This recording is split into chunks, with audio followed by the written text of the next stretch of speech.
नमस्कार मित्रांनो, शब्दस्पर्श या चॅनलवर तुमचं पुन्हा एकदा स्वागत. आजच्या कथेचं नाव आहे वास्तू. लेखन मंदार. कथा सुरू करण्याआधी जे कोणी या चॅनलवर पहिल्यांदा आले आहे त्यांनी पटकन चॅनलला सबस्क्राईब करून घ्या. चला तर मग वेळ न घालवता कथेला सुरुवात करूया.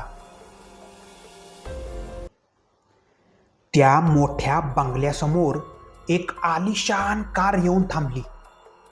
कारमधून गुरु उतरला. काळ्या तुकतुकीत केसांचा, पोनी बांधलेला, केशरी शर्ट, त्यावर काळी जीन्स, उजव्या हातात सोन्याचं कडं, डाव्या हाताला टायटनचं घड्याळ, पायात रिबूकचं शूज.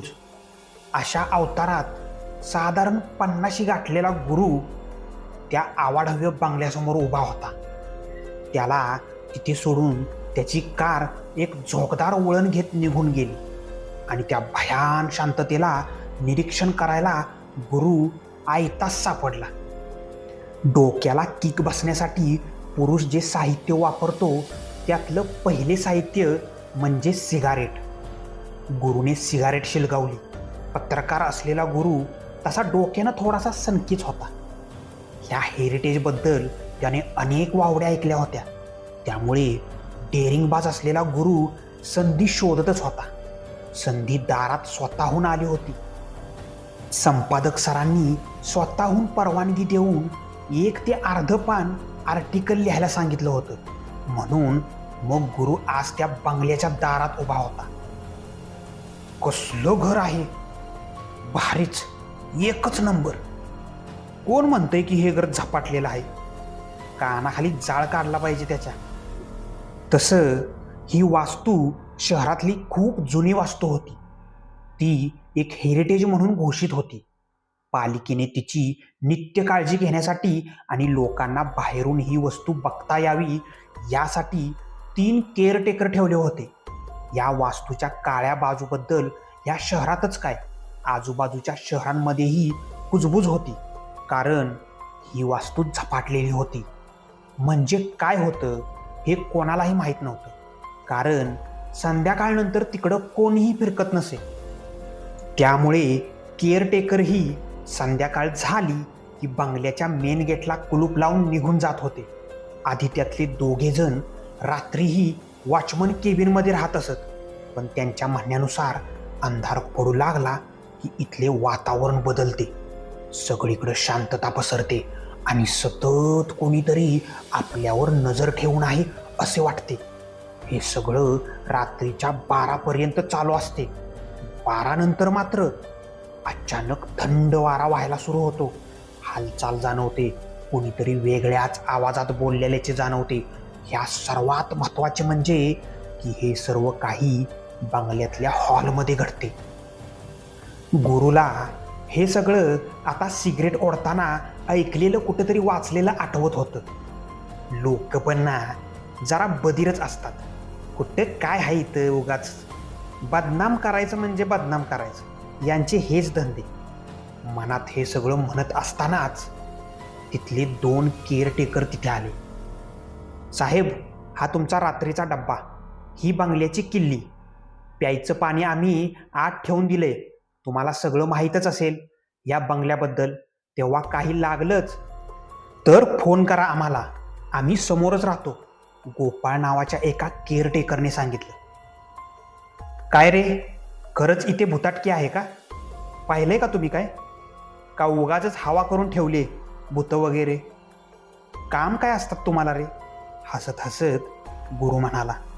त्या दोघांनी तोंडाचा आ वासला. गोपाळ म्हणाला, आम्ही खोटं बोलतोय असं वाटलं का साहेब तुम्हाला?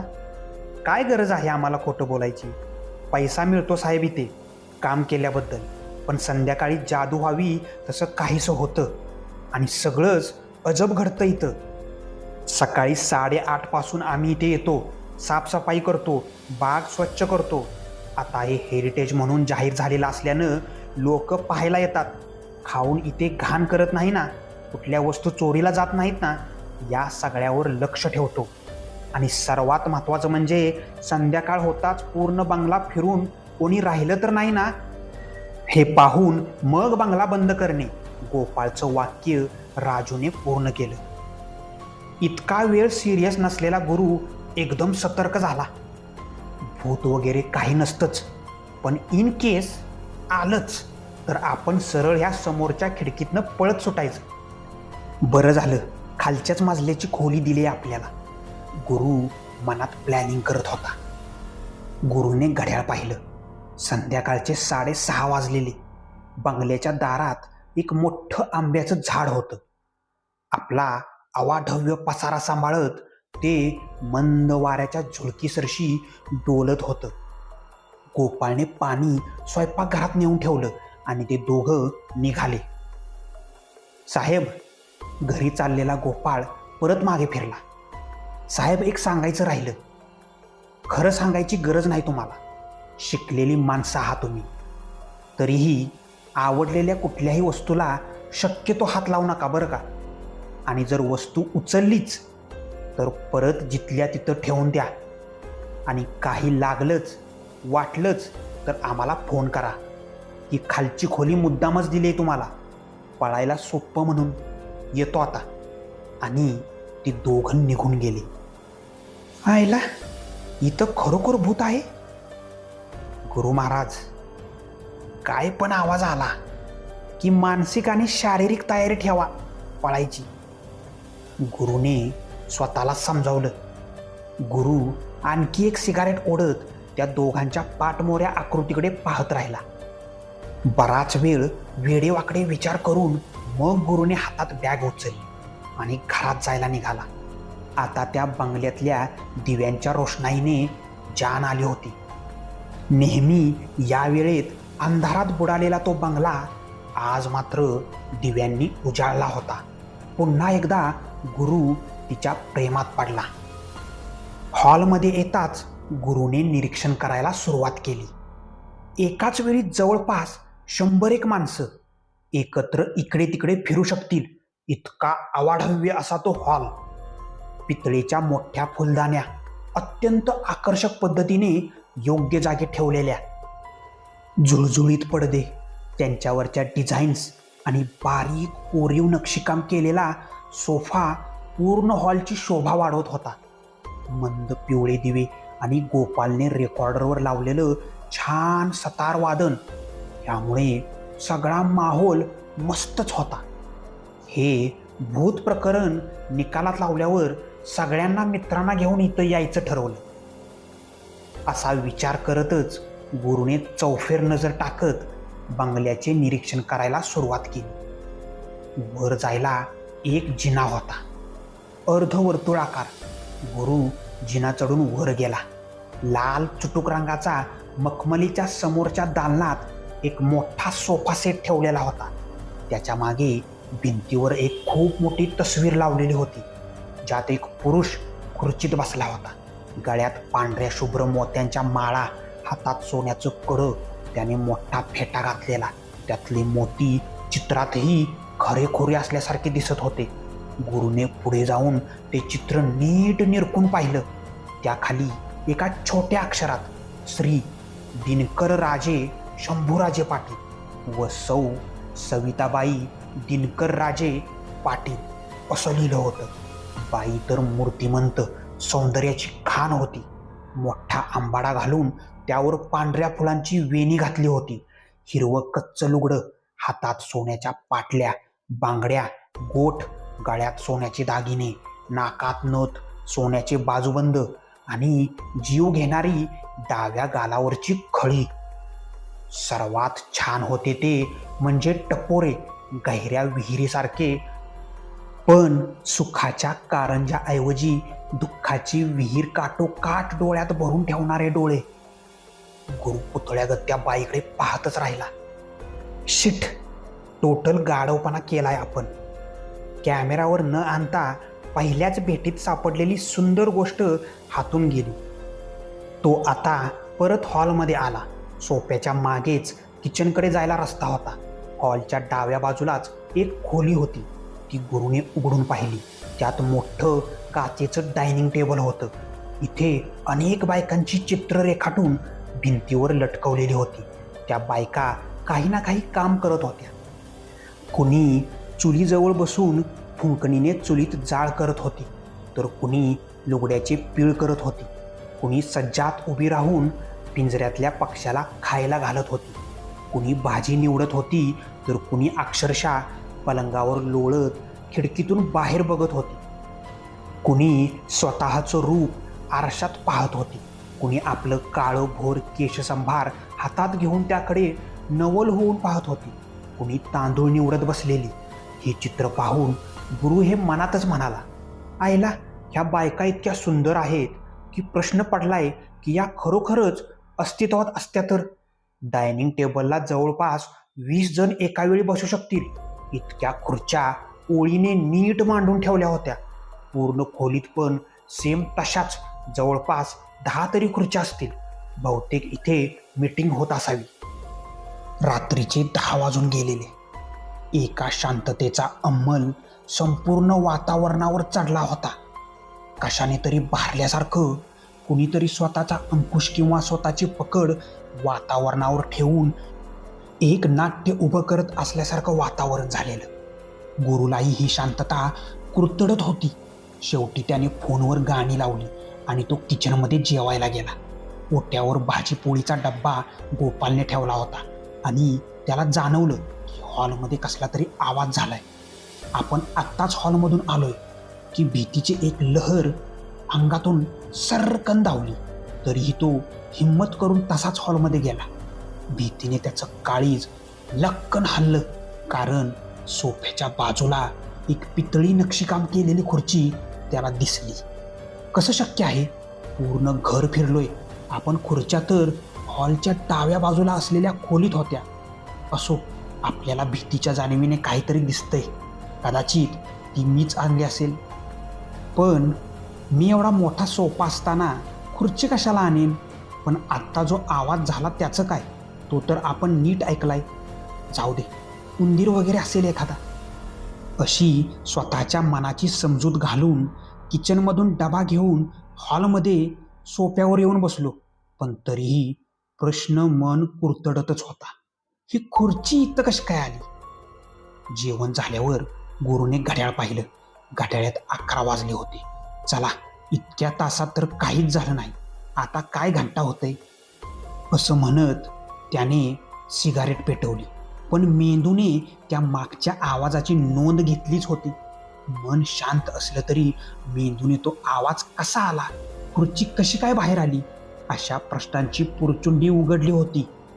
सगळ्या खोल्यातले दिवे बंद करून त्या खोल्या पुन्हा बंद करून गुरु झोपायला गेला. मध्यरात्र झाली होती. तेवढ्यात अचानक कुणाच्या तरी बोलण्याचा आवाज ऐकू आला. पाहिले तर त्याला वाटलं भासच होतोय, पण पुन्हा काहीतरी आपडण्याचा जोरात आवाज आला. गुरु सावध झाला. ताबडतोब त्याने उशाजवळचा चष्मा लावला. एका हाताने त्याने बॅटरी घेतली, कारण दिवे लावून चालणार नव्हतं. अचानक त्याला कोणीतरी मंजूळ हसल्याचा आवाज आला. भीतीने गुरुच्या अंगावर सर्र करून काटा आला. संध्याकाळपासून आपण या बंगल्यात एकटे आहोत. दार लावलेलं आहे, पण हे हसणारं जे कोण आहे ते आत आलंच कसं? की माझं डोकं फिरलंय की ऑलरेडी मी यायच्या आधीपासूनच इथं कोणीतरी येऊन बसलंय? चेहऱ्यावरचा घाम खसा पुसत अंधारातच धडपडत गुरु मेजाजवळ पोचला. घटाघटा तांब्यातलं पाणी तो प्यायला. तेव्हा त्याच्या जीवात जरा बरं वाटलं. कुठल्या मुहूर्तावर इथं आलोय काय माहीत. त्याने हळूच दार उघडलं. हॉलमधले दिवे लागले होते. गुरु चरकलाच. बापरे, दिवे कुणी लावले? खरंच बिताटकी आहे की काय? तो घाबरला. आवंडा गिळत तो समोर आणखी काय वाढलंय हे बघायला पुढे गेला. जास्त वेळ त्याला वाट पाहावी लागली नाही. हसण्याचे आवाज त्या डायनिंग टेबल ठेवलेल्या खोलीतूनच येत होते. अचानक त्या खोलीचं दार उघडलं आणि गुरुचा आपल्या डोळ्यावर विश्वासच बसेना. कसं शक्य आहे? डायनिंग टेबल असलेल्या खोलीत जी चित्र भिंतीवर लावलेली त्यातल्या स्त्रिया त्याच्या समोर त्या खोलीतून येत होत्या. कोणी हसत होती, कोणी उड्या मारत बागडत होती, कोणी दुसरीला टाळ्या देत होती, तर कुणी दुसरीला ढकलत होती. गुरुचा श्वासोश्वास जोरात सुरू होता. त्या सगळ्या जणी अतिउच्च सुंदर होत्या. कपड्यांचे रंग, त्यांचे दागिने आणि त्यांचे काळे भोर मोठे केस त्यांचं सौंदर्य खुलवीत होते. एकीवर नजर ठेवावी की दुसरी काहीतरी करून गुरुचं लक्ष आपल्याकडे वेधून घेत होती. स्वर्गातल्या अप्सरा अशाच असतील काय? गुरु मनातच म्हणाला. त्या सगळ्या जणी फेर धरून गोल फिरत गाणी म्हणायला सुरुवात करू लागल्या. सगळ्या जणी आनंदात बेहोश होऊन नाचत गात होत्या. गुरुला कॅमेऱ्याची आठवण झाली. त्याने हळू जाऊन कॅमेरा हातात घेतला आणि ते सगळं शूट करायला सुरुवात केली. कॅमेऱ्यात सगळं शूट होत होतं. अक्षरशः स्वर्गातून अप्सरा येऊन खेळत बागडत असाव्यात इतकं सुंदर दृश्य होतं ते. आणि तेवढ्यात सगळ्या आनंदाला अचानक गालबोट लागावं आणि सगळ्या आनंदावर विरजण पडावं तसंच काहीसं झालं. अचानक वरच्या मजल्यावर कोणाची तरी पावलं वाजली आणि त्या सगळ्या जणींचे चेहरे खाडकन उतरले. एका अनामिक भीतीने त्यांच्या चेहऱ्याचा ताबा घेतला. त्यांनी धरलेला फेर सोडून त्या सगळ्या जणी पळत सुटल्या. त्या सगळ्या पुन्हा हॉलमध्ये आल्या. आता त्यांच्या हातात काही ना काही सामान होतं. एक जण तांदूळ निवडायला बसली, एक हॉलच्या खिडकीत उभी राहून कपडे पिळायला लागली, एक जण भाजी निवडायला लागली, तर एक जण आपला काळाभोर केशसंभार मोकळा सोडून त्यात प्रेमाने आपली लांब सडक बोटं घालून त्या केसांचे लाड करत बसली. गुरुला हे दृश्य पाहून हे सर्व आधी कुठेतरी पाहिल्याचं आठवायला लागलं, पण कुठे ते कळेना. पायऱ्यावरून कोणीतरी उतरून खाली येत होतं. इतक्यात गुरुने आवाजाच्या दिशेने पाहिलं. जिन्याकडे कॅमेरा फिरवून वळून पाहिलं आणि तो दचकलाच. त्याचा कॅमेरा हातातून पडता पडता वाचला. समोरच्या जिन्यावर बरोबर मध्येच वरच्या मजल्यावर पाहिलेल्या तस्वीरीतले दिनकर राजे साक्षात समोर उभे होते. करडी नजर आणि कोरल्यासारख्या मिशा, स्वच्छ पोशाख, हातात तासलेली चांदीची मूठ, काठी आणि शिडशिडीत शरीरयष्टी, पुरुषाला शोभेल अशी उंची आणि गळ्यात घातलेल्या माळेतले स्वच्छ शुभ्र मोती जे इतक्या लांबूनही गुरुला अंधारातून स्पष्ट दिसत होते. आणि हे सगळं नाट्य पाहणाऱ्या गुरुची झमकन ट्यूब पेटली. ह्या तर चित्रातल्या बायका. आणि हा समोर उभा असलेला माणूसही वरच्या मजल्यावर भिंतीवर लावलेल्या चित्रातले पाटील, म्हणजे ह्या बंगल्यात खरंच बुताटके आहेत. Oh my God. आता हॉलमध्ये नीरव शांतता पसरली होती. सगळ्या जणी आपापली कामं करत होत्या. काय चालू आहे? करडा आवाज बंगलीत घुमला. काही नाही जी, नेमून दिलेली कामच चालू आहेत. तांदूळ निवडणारी ती स्त्री म्हणाली. बाकीच्यांना काही कामं नाहीत काय? पुन्हा वीज कडकडावी तसे पाटील साहेब कडाडले. कामासाठी माझा जन्म झाला नाहीये, सोफ्यावर लोळणारी ललना म्हणाली. सगळ्या काम करणाऱ्या बायकांचे हात धबकले. गुरुने पण बसल्या बसल्या आवंढा गिळला. सपसप काठीचा आवाज झाला. गुरु समोरचं दृश्य बघतच राहिला. सोफ्यावर झोपलेल्या स्त्रीवर पाटलांनी हातातली काठी चालवली होती आणि ती कळवळली, पण कुणीच मध्ये न पडता चालू असलेला तमाशा बघत बसली. माझ्या गरजेसाठी आणलंय तुम्हाला मी तुमच्या घरामधून. ह्या घराला वारस हवा आहे माझ्या रक्ताचा, म्हणून तुम्हाला इथं आणलंय. रात्रीला शय्या करा आणि दिवसा काम करा, कळलं का? फुकट पोसायला काय बापाची जागीर उतू गेली नाही माझी. इतकी सुंदर रूपं राजघराण्यात जन्माला यायच्या ऐवजी रस्त्यावर आली. मी म्हणून उचलून आणलंय तुम्हाला. रागाच्या भरात बोलल्याने दिनकर राजांना दम लागला होता. उपकार कोणाला सांगताय? तुम्हाला गरज म्हणून शोधत आला. आमच्या बापानं आमचं काही पण केलं असतं, मागचीच बाई म्हणाली. संतापाने पाटलांच्या डोळ्यात अंगार फुलला आणि ते तिच्या अंगावर दात ओठ खाऊन गेले. पण त्यांचा हात आदंतरीच राहिला. त्यातल्याच एकीने पुढे येऊन पाटलांचा हात धरला होता. आता पाटील जास्तच खवळले. माजलात काय माजला खाऊन? माझ्यावरच दादागिरी करता? थांबा, दाखवतोच तुम्हाला, असं म्हणून पाटील तरा एका खोलीत गेले आणि रॉकेल घेऊन आले. आणि क्षणाचाही विलंब न करता त्यांनी सगळीकडे ते ओतले आणि जवळच असलेल्या काडीपेटीने काडी ओढली. माणसाचा राग हा एक मोठा शत्रूच असतो, कारण ह्या ठेवलेल्या बायकांना धडा शिकवण्याच्या नादात पाटलाने सरळ रॉकेल ओतलं होतं आणि एवढं करूनच थांबले नाहीत, तर सरळ काडी ओढून मोकळेही झाले. आपण स्वतःही त्यात भाजू शकतो हेच त्यांना कळलं नाही. क्षणार्धात होत्याचं नव्हतं झालं. रॉकेलने पेट घेतला. सगळ्या जणी ओरडायला लागल्या. आता पाटलांनाही भान आलं, पण उशीरच झालेला. आरडा ओरड्याने सगळा बंगला निनादला.